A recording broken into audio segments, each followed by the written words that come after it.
Hey everyone, and welcome back to my channel Electric, where we break down complex electrical and electronics concepts into simple, practical lessons for learners and engineers alike. Imagine this: 1 second your world is bright, buzzing, and alive, and the next total darkness. What just happened? We rarely think about it, but every time we flip a switch, we are tapping into one of the most complex systems ever built: the electrical grid. And here's the shocking truth: this massive network survives on a knife's edge, a delicate dance of supply, demand, and timing. Today, we are going to demystify how this invisible web keeps our lights on and what happens when it doesn't. Electricity feels instant and infinite, but behind every glowing bulb is a hidden orchestra. Thousands of power stations, millions of kilometers of cables, and control rooms full of engineers working 24/7 just to keep the grid balanced. The grid is like the heartbeat of modern civilization: steady, rhythmic, but vulnerable. One wrong beat, and we face a blackout. Here's the catch: electricity can't be stored efficiently on a national scale. That means the exact amount being consumed must also be generated every second of every day. Morning rush hour, demand spikes; late night, demand stops. And someone, or rather something, has to continuously adjust generation to keep up. This delicate balance is what we call grid stability.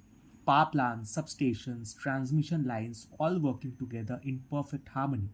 But when this balance breaks, chaos follows. The health of the grid is measured by two invisible factors: frequency and voltage.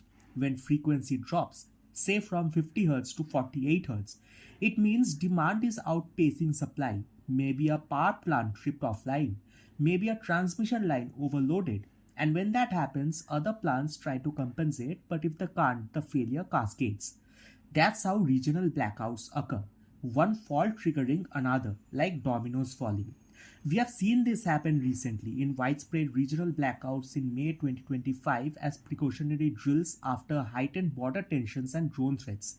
These blackout measures affected border and strategic locations, testing emergency preparedness and civilian response, which tested grid limits like never before.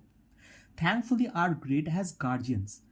Control rooms packed with experts continuously monitor voltage, frequency, and load, making split second decisions to keep power stable.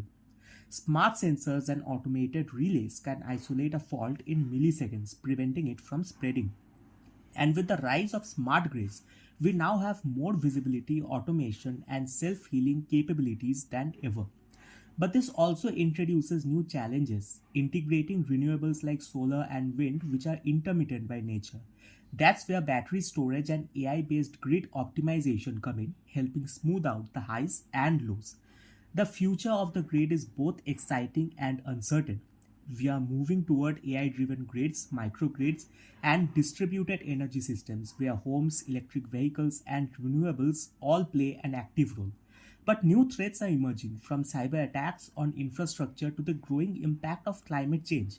Resilience isn't just an engineering goal anymore, it's a necessity. The next time your light turns on instantly, remember, it's not magic, it's millions of decisions happening in real time just to keep the world glowing.